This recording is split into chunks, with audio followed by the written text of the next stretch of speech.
Hello, everyone. Thank you for joining us for today's important webinar. This webinar is the third CETL Digital Learning, the New Normal webinar. The webinar title is Designing Quality Digital Learning for a Digital Age. I'm Hassan Salim, the CETL Director and Professor of Data Analytics in the Digital Era in the College of Business and Economics. Before I present our speaker for today, allow me to link the webinar topic to the UAEU Strategic Plan and Digital Transformation mega project that we are going through these days. As you know, one of the 25 strategic initiatives constituting the UAEU Strategic Plan is effective teaching and learning methods, which includes within it 6 strategic projects. I will share with you the 3 relevant projects to our webinar today. The first project is strengthen the effective teaching and learning methods, recognition and assessment within our institution. The second project is to create a comprehensive database of effective teaching and learning methods in an online information system that is going to be like a knowledge navigator, one-stop shop for our colleagues, I might say. And the third and last relevant project within the effective teaching and learning methods strategic initiative is to ensure faculty members informed and motivated to use effective teaching and learning methods. Today's webinar about designing quality digital learning for a digital age, delivered by Dr. Tony Bates, the author of Teaching in a Digital Age, Guidelines for Designing Teaching and Learning, is very well aligned with the digital effective teaching and learning methods, which is part of our strategic plan, as I indicated. And now it's my pleasure and honor, actually, to introduce Tony's brief bio. He's a senior advisor at the Chang School of Continuing Education, Ryerson University, Toronto, and is also a research associate at Contact North, Ontario. He is currently chair of the board of the Canadian Digital Learning Research Association. He was a founding staff member of the British Open University, becoming a full professor in educational media research. In 1989, he became executive director, strategic planning and information technology at the Open Learning Agency, Vancouver, Canada. From 1995 to 2003, he was director of distance education and technology at University of British Columbia. He has worked as a consultant in the design and management of online and distance learning in over 40 countries. He is the author of 12 books, including his latest online open textbook for faculty and instructors, Teaching in a Digital Age, which I just mentioned less than a minute ago, which has been downloaded over 500,000 times and translated into 10 languages. I shared his YouTube channel with you in the webinar advertisement and in previous broadcasts, in which he briefly talks about each one of the 12 chapters of this valuable book. And I hope most of you downloaded the book already. If you haven't yet, all what you need is just Google the name and you're gonna get it. Just a little housekeeping before we get started. A recorded version of this webinar will be made available.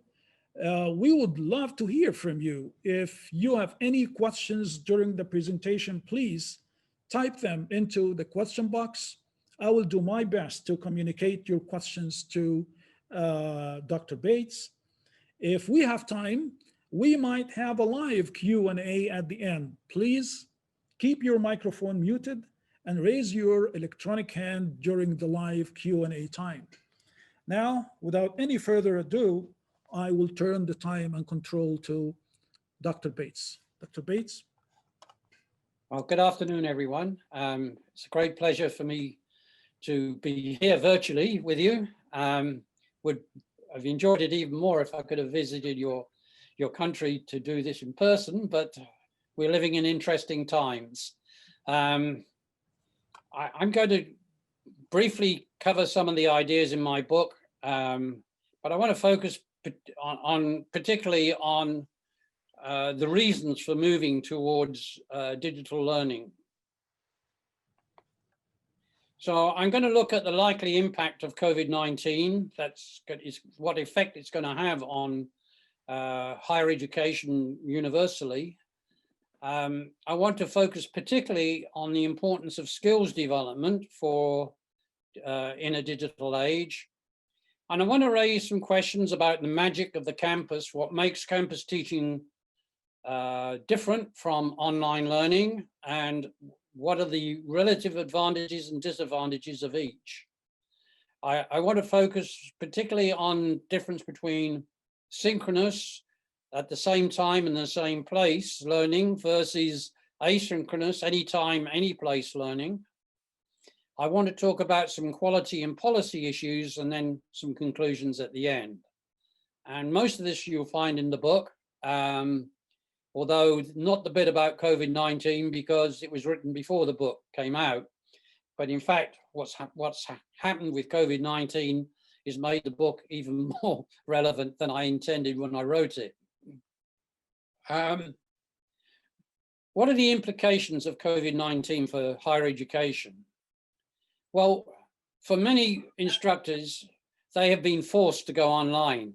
It's not something you will have chosen, but actually, some will have hated it. I know that some instructors have actually really enjoyed it, but I think the majority will have found that there are some things about online learning that can actually work and could possibly be incorporated into their regular teaching when things get back to normal, if there ever is a normal after this. So I think some instructors will change their teaching methods as a result without any kind of intervention. But what we've seen in Canada, at any rate, is that many more faculty have now received at least some training between March and now in online learning and how to teach online. We already know that we knew that students before COVID-19 were already doing online learning. They were looking up topics on Google. And I had a very personal introduction to this. I went to see my grandson in England who had just started a physics course at a British university. And he was online. And I said, oh, it's interesting. Is your first year of physics course now online? And he says, oh, no. He said, but my professor's terrible. He comes in, he covers the board in formula. We can't keep up with him, but we can just about work out what topics he's talking about. So we make a list of topics and then we go online and look up the lectures on MIT OpenCourseware because they're much better and we can understand them. So students are going to go and do online learning, whether you like it or not. They're going to do their own work online. So I think the consequence, particularly after COVID-19, is that online learning will become more integrated with regular classroom teaching. I want to give some definitions here now before we go much further. By fully online, I mean distance learning. The student doesn't need to come to campus. They can study the whole course completely online. Blended is a mix of face-to-face and teaching and use of technology. Hybrid, though, blended could be anything. I'll talk about different kinds of blended learning in a moment. But hybrid is a deliberately planned mix of online and face-to-face, where you try to do what you think is best done face-to-face, and you also try to do what the students can best do online. And there's a new term coming in these days called HyFlex. Really, these are courses which allow students to study whichever way they want. They can do it fully online, they come into class and do it face-to-face, or they can come in and do a mix, and it's up to them. In other words, you design a course in such a flexible way that students can study it any way they want. Now, I think there's an upper limit to how much we'll go fully online. We know that fully online appeals more to older students, working students, and so on, the ones who can't get to campus but would still want to continue to study. What I think will happen, this is Canada, up to about 2020, about 10% of all our credit courses were fully online throughout the country. So that there was, 1 in 10 courses were students were taking them fully online. I think that might go up to about 20–25%, but there's a natural limit to that. Many students still want the campus experience. But what I think will happen is that online will become more integrated with classroom teaching. And I think blended learning will be the new normal. And what we have found from the experience of COVID-19, that institutions that already had an online or digital learning strategy cope much better. There's actual research on that now that shows that the students rated those institutions that already had an online or digital learning strategy, they rated them higher than the ones that didn't as a result of COVID-19. Now, there's many forms of blended learning. There's technology enhanced learning, where, for instance, you just use a PowerPoint, or students have clickers that they can respond to questions you give them, or active classrooms. The top graphic here is very interesting classroom at Queen's University in Canada. You'll see the instructor is in a kind of pod like Captain Kirk and Star Trek in the middle of the room. The students are on desks all around the room. Each desk has a screen on the wall, and students can plug their computers in and they can have their own screen, or the instructor can use all the screens. And they have breakout, they can work in groups. Even there's individual study areas where an individual student can pull out and do some private work, then come back and join the group. So we're seeing more of these active classrooms coming in. Then there's a mix, where you have regular face-to-face teaching, lectures and seminars. And you also have a learning management system that you can put materials on that students can use, but you're not changing your face-to-face teaching very much. Then there's flipped classrooms where you record your lecture, the students watch that, and then they come into class for discussion afterwards. There's another model that we have in Canada, where we have one university where they come on semester. It's mainly graduate programs. They come on semester in the summer when the weather's nice. They come on campus and they spend the other 2 semesters fully online. And then there's what I call hybrid, which is reduced face-to-face teaching with a lot of work done online, but you still have some face-to-face classes. That might be labs, for instance, but the rest of the class is done online. And then, as I said, this high flex.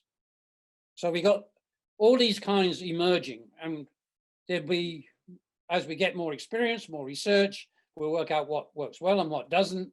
But from an instructor's point of view, how do you sort out where you want to be with all this wide range of teaching? And this is what I'm trying to do here, is to give you some guidelines. So first of all, what kind of course? That's a good question. Where should you be on this? Okay, now let me go back to why things are moving in this direction. And I want to emphasize particularly the importance of skills in a digital economy. We have a changing workforce, new work and new knowledge and skills. Half the jobs that exist today won't exist in 5 to 10 years' time. But they'll be replaced by different jobs that don't exist at the moment. And I was very much influenced by a report by a Canadian bank. I'm not normally one who gets influenced by what banks want, but what they did was a very interesting study. They went into LinkedIn and looked at all the job advertisements over a 9-month period. And they looked at the skills that employers were looking for in their employees. And what they came to, what they were really concerned is the impact that automation and artificial intelligence will have on the labor market. And their conclusion was very interesting. There is a future for jobs. There's going to be plenty of jobs around in the future, but we're not preparing learners properly. The jobs that will be there are the ones that enable humans to, which will bridge the gap between technology and humans. It's that interface between technology and human beings, and that's where most of the work will be. And I identified skills that had actually been identified many years before.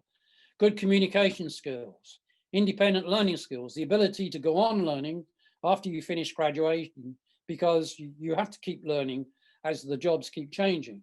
Ethics and responsibility, teamwork and flexibility, so the kind of skills we've always taught at university, critical thinking, problem solving, creativity, and so on. But more importantly, at the end, are digital skills embedded in the subject area and knowledge management, the ability to know where to find information, how to evaluate that information, its reliability, how to apply that information, and so on. And I've got here a typical future company. This is a small startup company in automated design. This is the whole company. It's 3 engineers. They actually have a big contract with Volkswagen.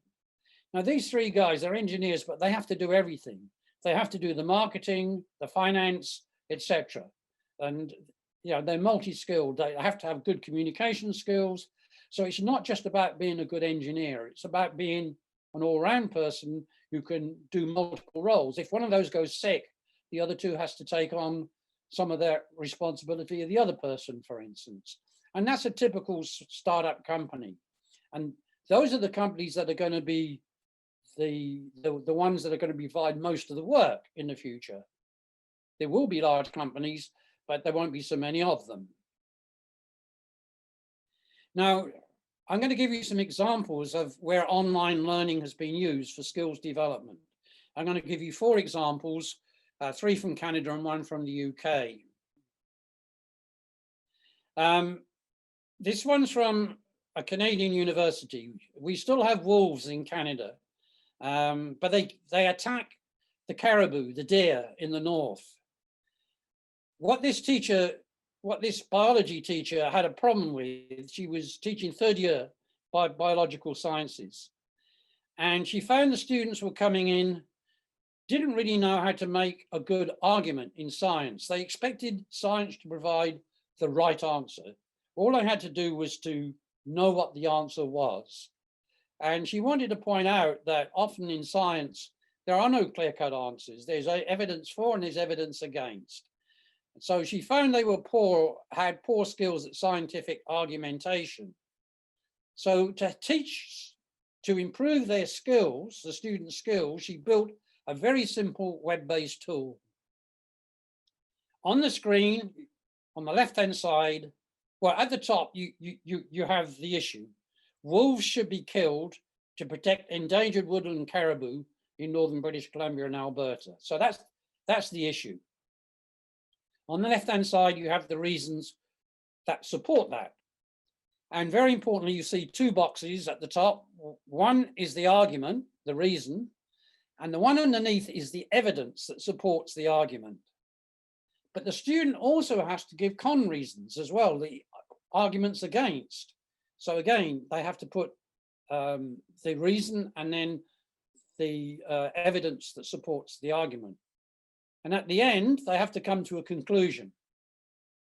And she found that using this simple tool, students' critical thinking and their argumentation skills improved remarkably over a class where she didn't use this tool, but used regular classroom teaching to try to provide scientific argumentation.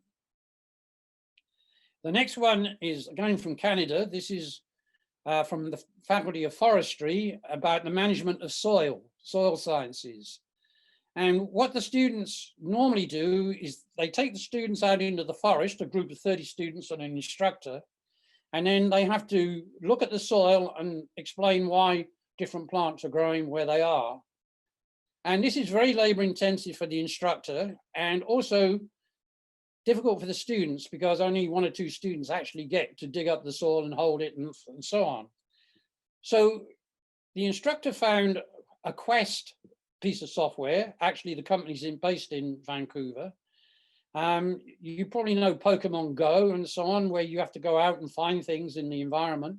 Well, she adapted this and sent the students out in a kind of game. They got points for what they discovered and so on, and they reported back using their mobile phones, and that the instructor had a grid with all the answers coming, and then when the students came back into the class, she explained to them what they got right and what they got wrong and so on.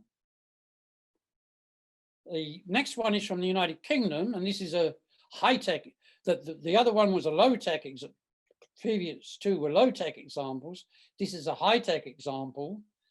Professor of chemistry found that his graduate students weren't very good at generating hypotheses.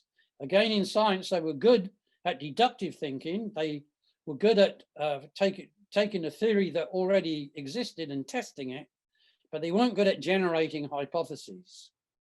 So what he did was to use virtual reality to build a dynamic model of complex chemical molecules, a particular chemical molecule that's quite complex.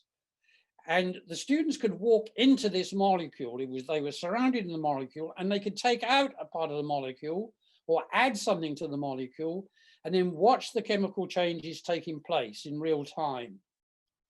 And that gave them a better understanding, a better intuitive grasp of how the chemistry actually worked. Because previously it was all formulae, it was all written, textual, and it was very hard really to explain the actual dynamics of the actual molecular reaction when things were changed. And as a result, the students came up with some really good hypotheses as a result of this immersive experience. And the last one is, again, a low-tech one. Professor teaching veterinary science in Canada. Plastinated models of a dog's heart are very expensive. They're $20,000. She's got one for a class of 30. Again, the students are all crowding around a small model. Difficult for them to have enough hands-on experience. So what she did, she took a mobile phone and gave a little lecture on the mobile phone. She took the model apart, explained the parts, put it back again, and so on. And you'll see a QR tab. You'll get these on grocery shopping. You scan it and it will give you takes you digital information about the product. But the students came in, and there's this tag on the plastinated heart. They take their cameras, they photocopy the QR code. That's the URL for the little video she's made about the model. So very simple. Took her 2 or 3 attempts to use a mobile phone to do it, and then she got it right. And a very simple way to use technology to help students with anatomical analysis. So given the fact that we can do lots of things online, what is it that makes campus-based teaching special? Now, until very recently, the default position that face-to-face teaching was inherently superior to online teaching. In fact, now we've been doing online teaching for nearly 30 years. We have a lot of research on this, and it says that's not true. There's no significant difference if both are done well. Now, it's the conditions that matter. You can do face-to-face teaching well, or you can do it badly, like my grandson's professor. And you can do online learning well, or you can do it badly. So it's the conditions that matter. So I have a law of equal substitution. Everything can be taught just as well online as face-to-face, except, and it's the exceptions that matter. So the question then is, why should students drive to campus? What are you providing on campus that they couldn't get at home? And there's lots of answers to that, but it's the question that's important. If they can come and get a lecture just as well, if they can get a lecture just as well at home by having it streamed, why do they have to come to the campus? What are you doing on campus that's different. Now, I think there are three factors that influence that answer. One is the needs of the students. What do students need? The second is the requirements of the subject matter. And the third are non-teaching but important social issues. So what kind of students like campus-based teaching? We know that older, more experienced students with families working and so on, they prefer fully online. They need the flexibility to be able to fit their studies around their work and their other family commitments. Particularly popular with women with young children or men working who are having to learn new things after they've graduated. So it works very well in that area. Students with part-time work, and that's a lot of students in Canada because they're paying their way through university, they want hybrid learning. They want the campus experience, but they want the flexibility to study online when they can, because they have to fit their teaching, their learning around their work responsibilities. But we know that young students fresh from school, and also importantly, students without adequate internet access or equipment at home, they want the campus-based experience. But usually, for most students, for most classes, they're a mix. You've probably got some older, mature students in your class. You've probably got some students straight from high school, and you've probably got some students working part-time. So hence the high flex model. Then there's the subject requirements. We know that theory, content, and soft skills, like good communication skills, can be taught on just as well online as face-to-face. Hands-on and practical work is more difficult, probably need on campus. But we're also finding that increasingly technology can help reduce the hands-on time, but not eliminate it. For instance, use of video, as I'm given an illustration of the dog's heart, simulations, serious games, virtual reality, allow students to practice things or do things off campus, but they eventually have to come in and finalize it. So the top one is Tina, the avatar from Drexel University in the United States. This is used on a nursing program. Students can interact with the avatar. They can try, it's really to teach the right protocols, the right procedures when asking patients about illnesses and so on. What questions to ask and what questions not to ask. Now, Tina will respond. If you ask the wrong question, she'll cry or she'll get angry.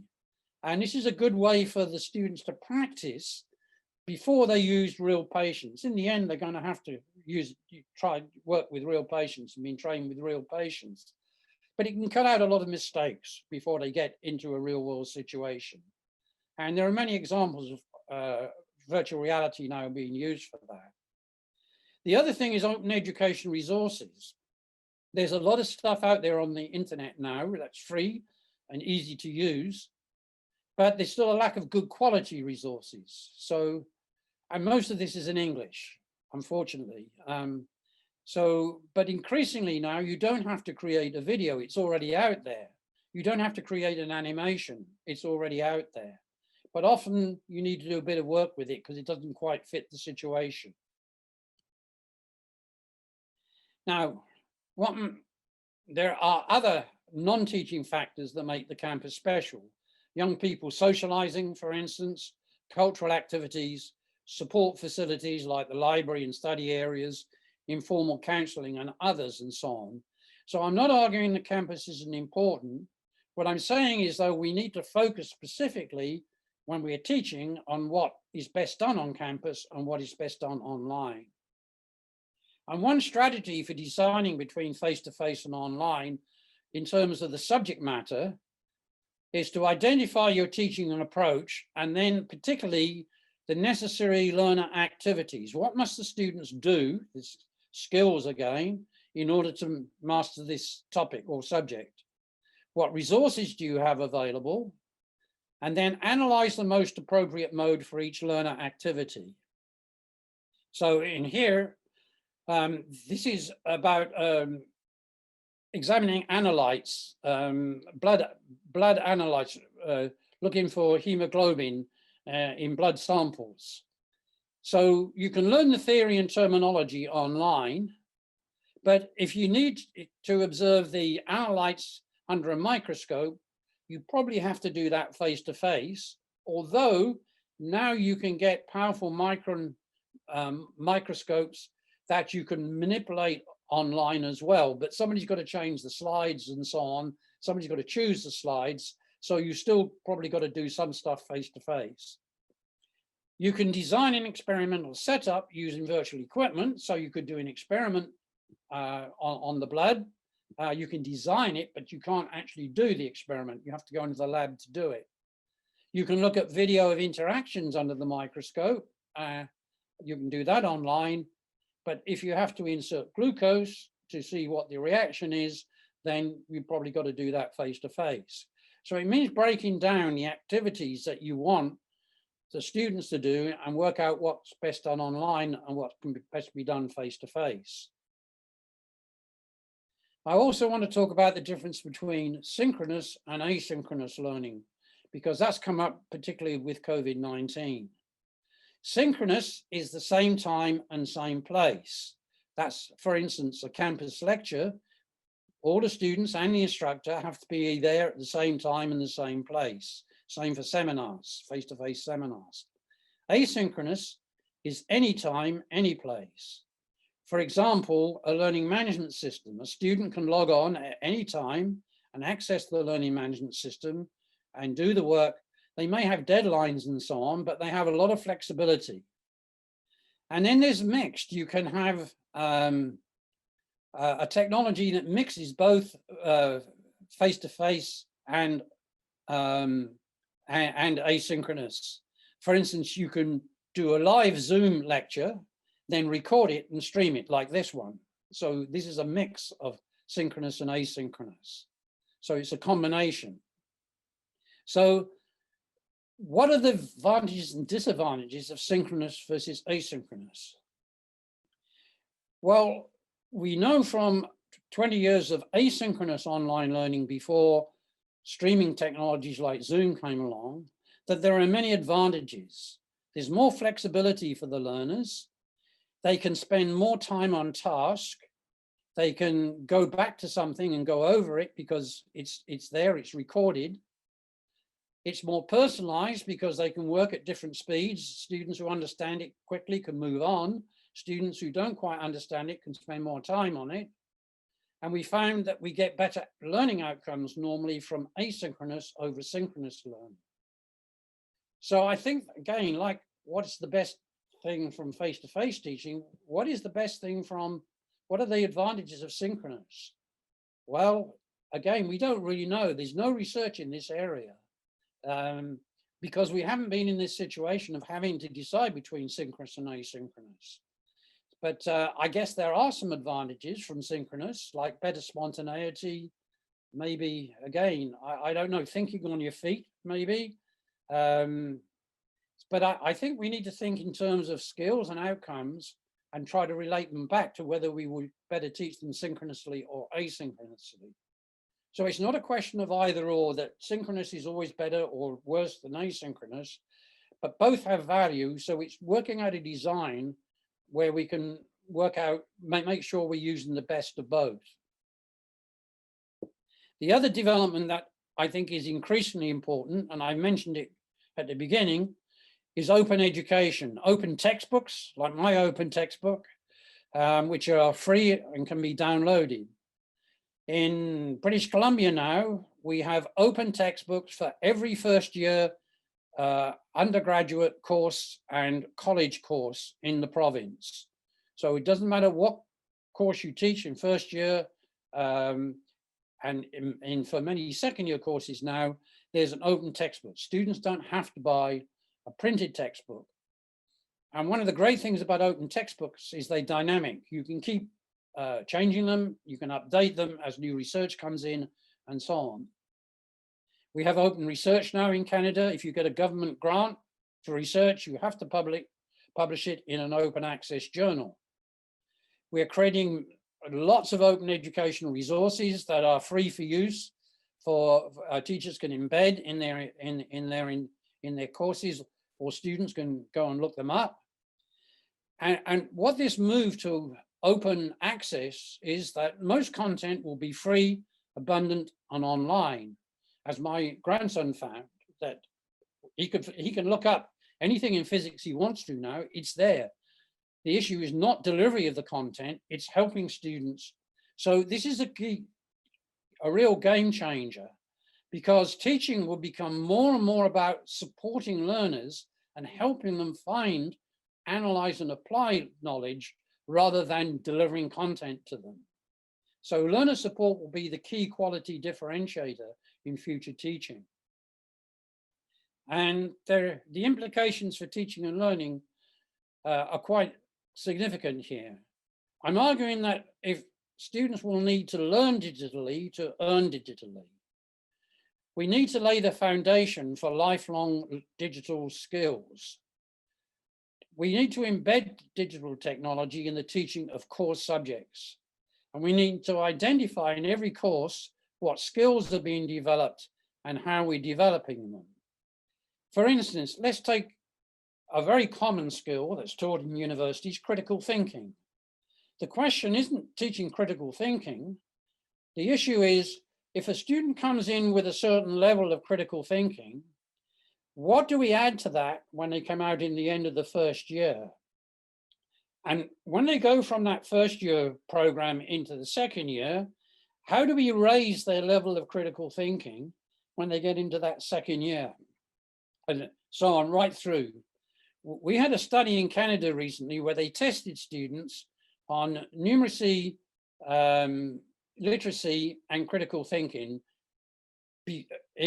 as they entered university. And then they tested them at the end.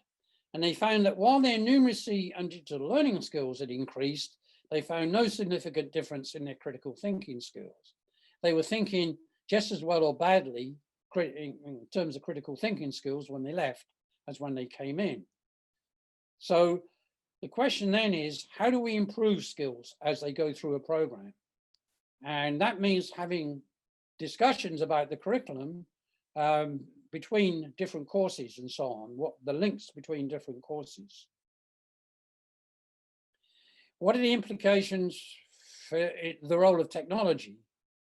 Well, use of video for demonstrating and modeling skills, we've seen it can be used for that. Video can be very important, not so much for giving lectures, but for demonstrating or modeling skills. Video can facilitate the move from the concrete to the abstract in reverse. In a video, usually there's a soundtrack and there's what you see on the screen. What you see on the screen is usually a concrete example. The audio is usually the explanation, the abstraction of what's happening on the screen. So for many students, they find it difficult moving from the abstract to the concrete and back again. And video can be very useful for helping them with that skill. Virtual reality is very useful for practicing skills in a safe environment. And lastly, we need to know much more about the affordances of different media. And I think of classroom teaching as just one medium of instruction. So what are the real advantages of classroom teaching over online teaching, for instance? There are good answers to that question. It varies from subject to subject, but as instructors, we need to be much more precise and thoughtful about that when we ask students to come to campus. Over 20 years of fully online learning, we know what works online and what doesn't. You can't just move lecture content online. You need to redesign. Students can't sit and concentrate on a stream video for more than 15 to 20 minutes without losing attention. So we need to ask what's best done face-to-face and what's online. We need thoughts and discussion about that. And it will depend as much on the needs of the students as on the subject matter. We don't have any accepted theory for the affordances. We're still learning what works and what doesn't in different media. But we need to define particularly the affordances of face-to-face teaching. We also need criteria and models for decision-making about when to use different technologies. And I have a whole set of chapters in my book about that. But particularly now, we need, particularly after COVID-19, we need to rethink our physical teaching spaces. Even after COVID-19, does it make sense to lock 200 students up in a room when there's influenza or other viruses circulating in the environment? Is this the best way to teach? We need to look at our teaching spaces.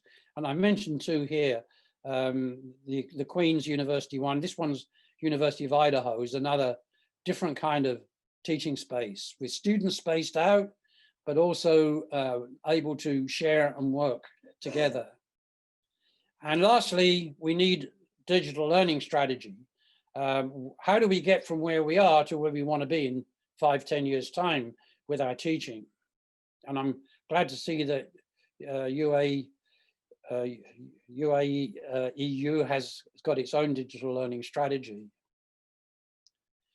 Quality matters, both online or face-to-face. You can do either well or you can do either badly. But particularly in online learning, students need a structure.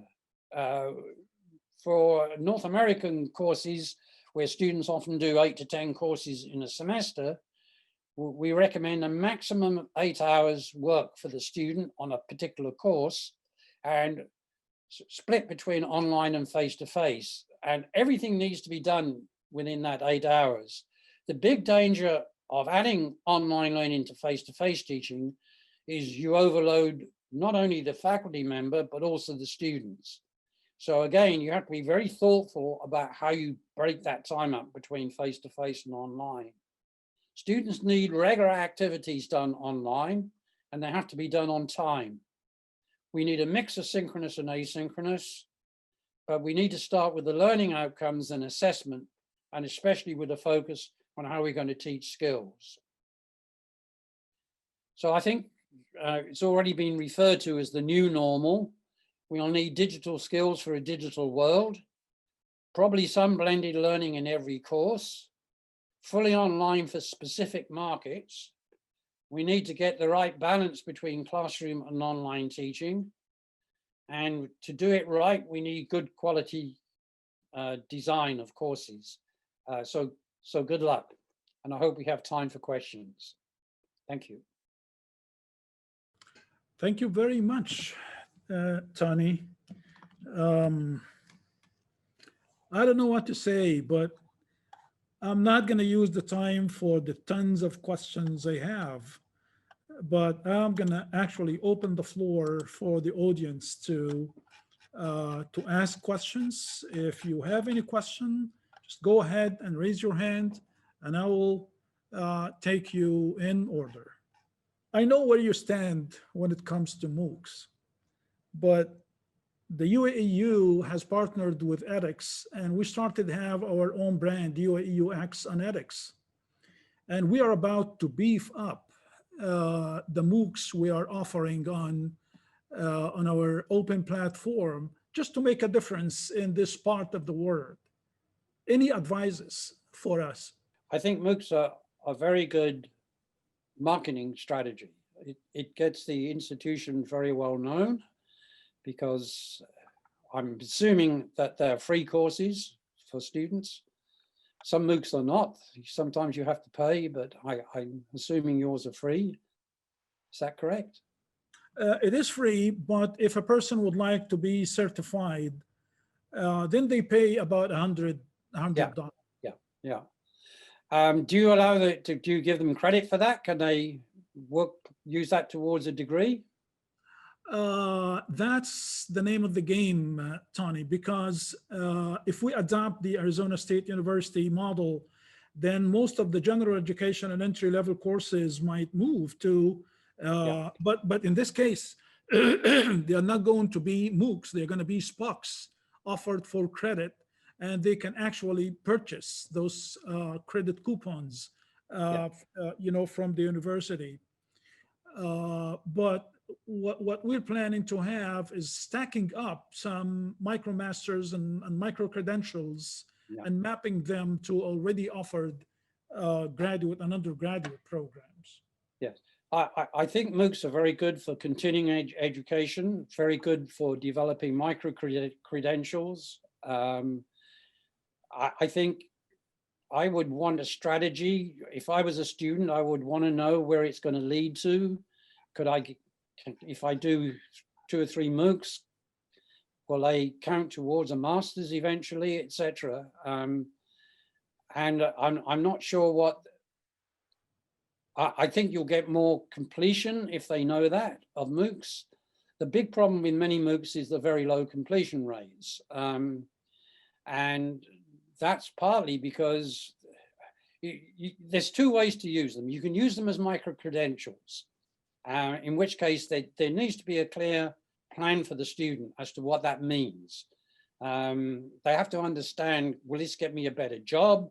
Do you have partnerships with industry or with businesses on that? The other way is as online continuing professional education, where students study what they want in the course because it's of interest to them, but they're not going to get a qualification from it.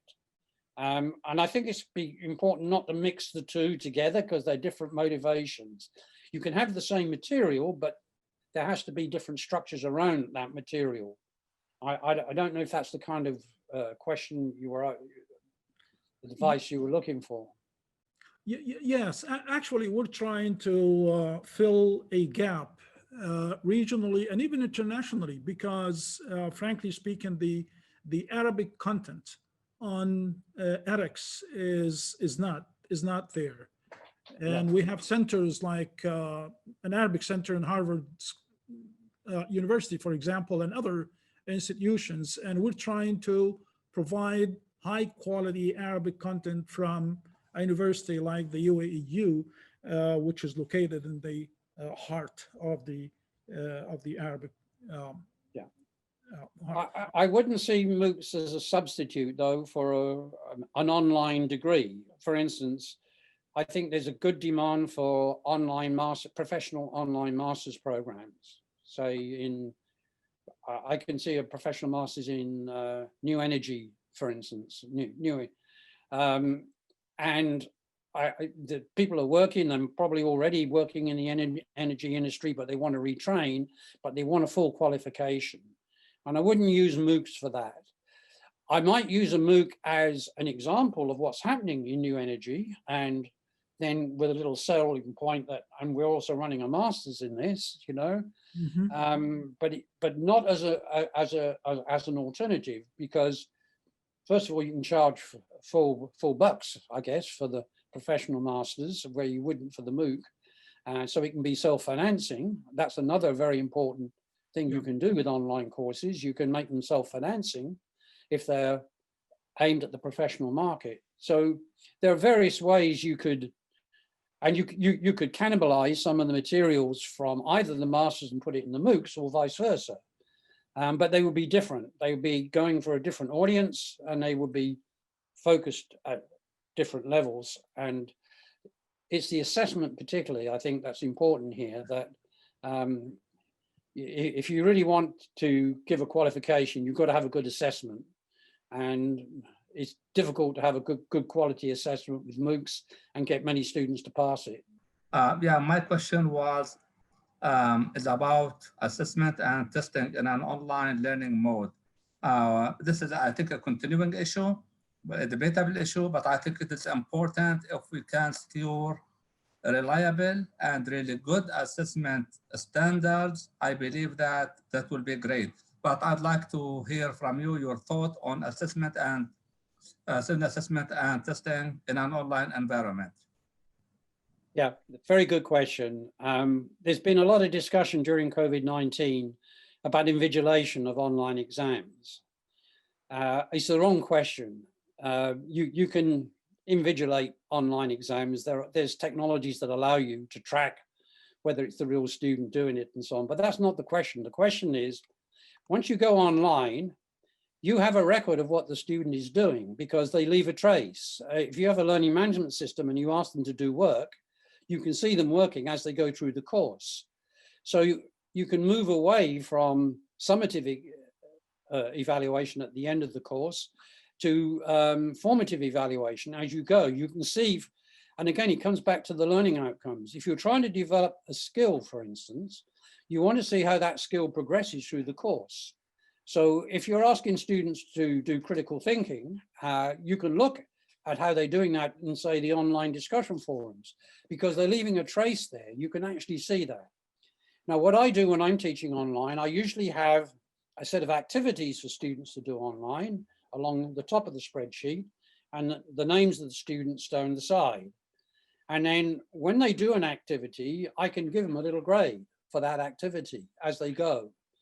And yes, and I might ask some summative questions at the end just to make sure they've got to a certain level, but it's probably 5 to 10% of their actual final grade. They've already got their grade through the work they've done as they've gone through the course. So this is something you can do differently when you've got students online than when they're in a class, for instance. You don't know what they do when they leave the class. They can go off and do no work, or they can do lots of work, but you don't know. You can only assess that when they come back into the classroom at the end for the exam. Whereas with online learning, you can track them. Thank you. I'm so happy to the weight you give to the continuous assessment formative rather than summative during the course, rather than waiting until the very final day and you all the way there. So that is really good. I like this. Thank you so much. Tony, there is a concern that has been raised in the chat here about how conservative sometimes our students are, and they cannot actually open the cameras during sessions or during assessment, which actually sometimes fit into privacy of some of the female students in our part of the world. Have you ever faced a situation like this that you could share with us? How can you resolve or face an issue like that? Privacy and security is a very important factor. We've seen, for instance, Zoom bombing in Zooms where people have crashed the lectures and disrupted them. The issue of student data is another issue. So every institution needs a policy and a strategy for student privacy and student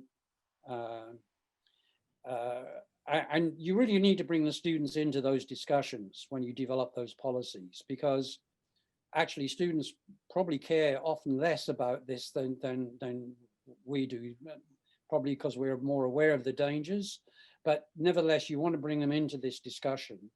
Now, in terms of cheating, students will cheat, and they can cheat online, they can cheat face-to-face. So it's not specific to, it's just they cheat differently online than they do face-to-face.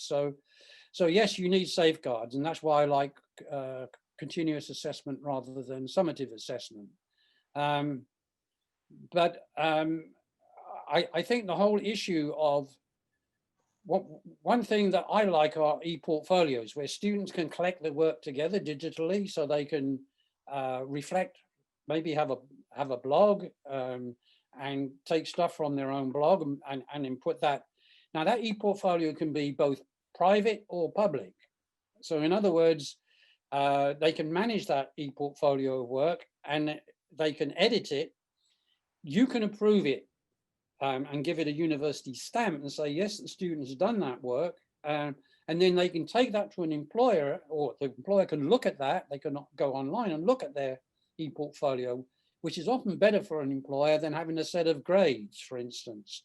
So there are different ways now of looking at assessment. But again, security is very important. That's where blockchain is becoming important as a way to validate students' qualifications, for instance. That can secure the qualifications. Students can give an employer a code, they can go in and look at it, but they can't change it, and the student can't change it. So again, this needs to be thought through as a strategy, but that's the direction we're moving in, where we're going to have alternative ways to assess students' performance and skills than the sit-down written exam. Hello, Dr. Tony Bates. Thank you very much for this very interesting talk. One of the things that I'm actually looking at for my PhD is how a community of practice is very important for students, graduate students. How is this possible to create a community of practice in an online environment? I mean, you mentioned earlier that yes, campus is a place to socialize, and obviously that's where the community of practice begins, but how do we begin to take that into the online situation? There's a great deal of research on this, actually, mainly from people like Randy Garrison and Terry Anderson. I'm sure you're aware of this research, but if not, you can easily look it up. Under community of practice, again, different instructors have different approaches, but usually I do a number of things. I ask students, first of all, to post a short bio. I get the university to give them a website. Now again, that might not be so easy, but at University of British Columbia, every student and every faculty member can have their own website using the UBC servers. So they got security and privacy built in. So they can have so I ask them at the beginning of the course to post a very short bio about who they are, and they have the option of sharing it with the other students, but they don't have the option of sharing it with me because I need to know something about the students when they're in my class. But generally they will share that bio with other students. Then I organize them. I always use the online asynchronous discussion forum in the learning management system. And I make sure that they have at least 2 different areas in there.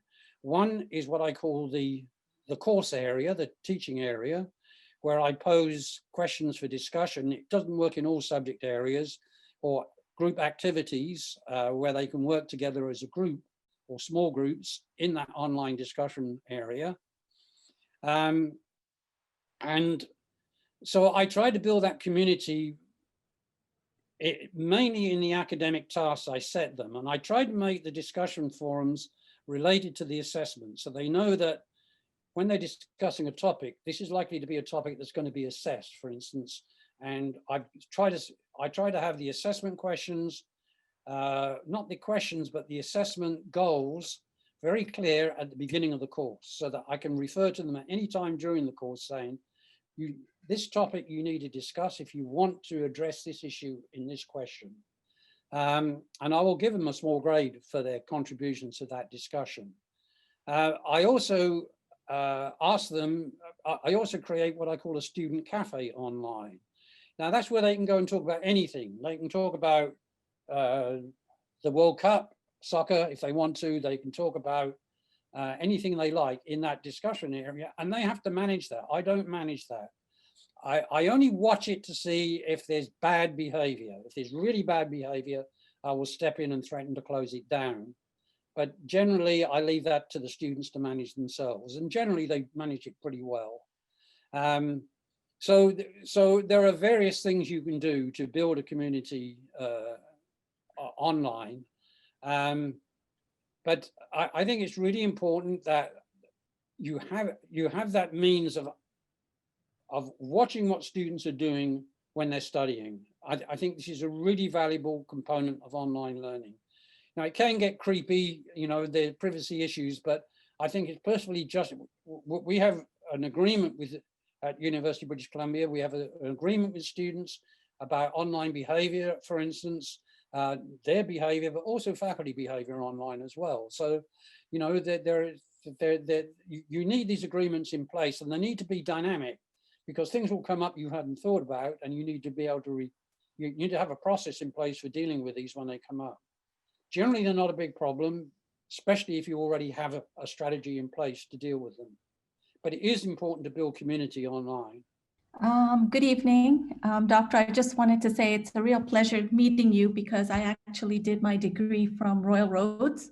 Oh, right. And I did it hybrid and it was in blended learning. So obviously I'm a fan. So yeah, my question was, I'm looking at it more from teacher education and changing pedagogies.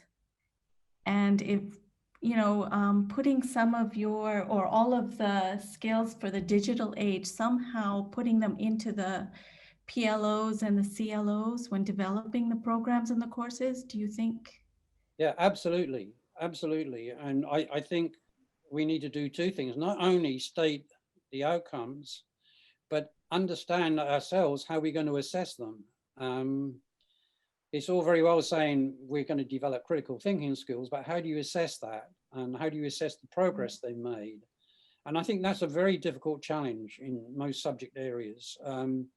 Because to be honest, most of us are subject experts. We're content experts rather than outcomes experts. You know, we know what it needs to, what it means to be a good chemist or a good historian. We recognize that when we see it, but we don't always know how to teach that. We model it often, but often students don't recognize that you're modeling the ways of thinking. They either just copy it and don't sort of integrate it and adapt it, or they're unaware. They're just learning the content, not the way you approach and deal with content. So I think it's really important to think carefully about, if you want to develop, say, critical thinking or problem solving skills, how you're going to assess those at the end. And that then helps you define the skills much more concretely for the students, if you know how you're going to assess them. Yeah, because I'm just thinking that at the present time, sometimes what I see predominating is that, for example, Blackboard is used more like shelf. It's for shelving a course.